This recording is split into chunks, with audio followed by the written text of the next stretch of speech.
केंद्र सरकार के सभी मंत्रीगण, सभी सांसदगण, सरकार के सभी कर्मचारी, अन्य महानुभाव और मेरे प्यारे साथियों, आज हम सभी एक नए इतिहास को बनते देख रहे हैं।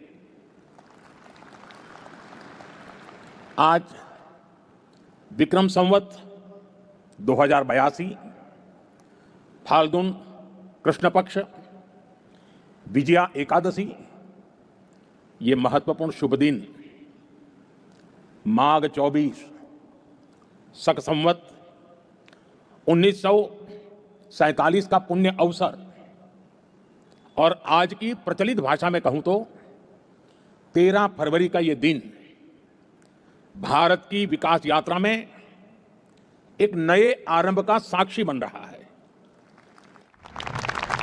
हमारे शास्त्रों में विजया एकादशी का बहुत महत्व रहा है। इस दिन जिस संकल्प के साथ आगे बढ़ते हैं उसमें विजय अवश्य प्राप्त होती है। आज हम सभी भी विकसित भारत का संकल्प लेकर सेवा तीर्थ में, कर्तव्य भवन में प्रवेश कर रहे हैं। अपने लक्ष्य में विजयी होने का दैवीय आशीर्वाद हमारे साथ है। मैं आप सभी को, पीएमओ की पूरी टीम को, कैबिनेट सचिवालय और विभिन्न विभागों के सभी कर्मचारियों को सेवा तीर्थ और नए भवनों की बधाई देता हूं।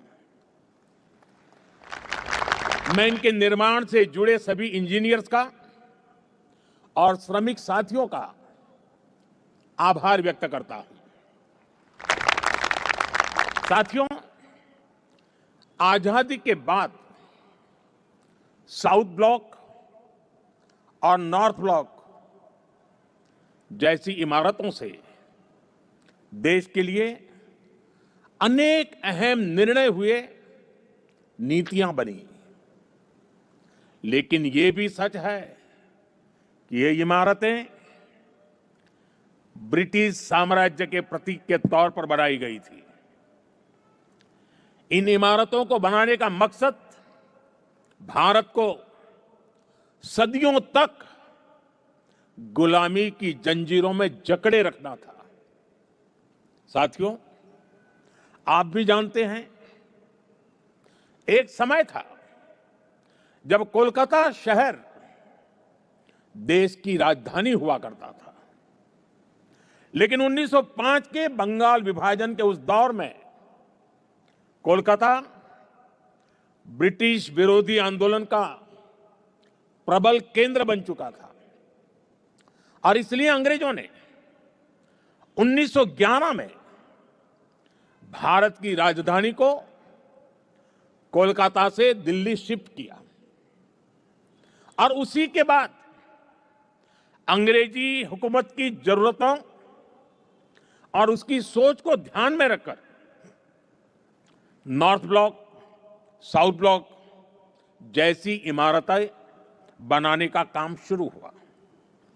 इसके बाद जब रायसीना हिल्स के इन भवनों का उद्घाटन हुआ था, तब उस समय के वायसराय ने कहा था, जो नए भवन बने हैं वो ब्रिटिश सम्राट की इच्छाओं के अनुरूप बने हैं। यानी उस दौर में ये भवन ब्रिटेन के महाराजा की सोच को गुलाम भारत की जमीन पर उतारने का माध्यम थे। रायसीना हिल्स का चुनाव भी इसलिए किया गया कि इमारतें अन्य इमारतों से ऊपर रहे, कोई उनकी बराबरी ना कर सके। अब संयोग से सेवा तीर्थ का ये पूरा परिसर किसी पहाड़ी पर न होकर जमीन से ज्यादा जुड़ा है। साउथ ब्लॉक और नॉर्थ ब्लॉक जैसी इमारतें जहां ब्रिटिश हुकूमत की सोच को लागू करने के लिए बनी थी, वहीं आज मैं गर्व के साथ कह सकता हूं कि सेवा तीर्थ और कर्तव्य भवन जैसे नए परिसर भारत की जनता की आकांक्षाओं को पूरा करने के लिए बने हैं। यहां से जो फैसले होंगे वो किसी महाराजा की सोच को नहीं, 140 करोड़ देशवासियों की अपेक्षाओं को आगे बढ़ाने का आधार बनेंगे।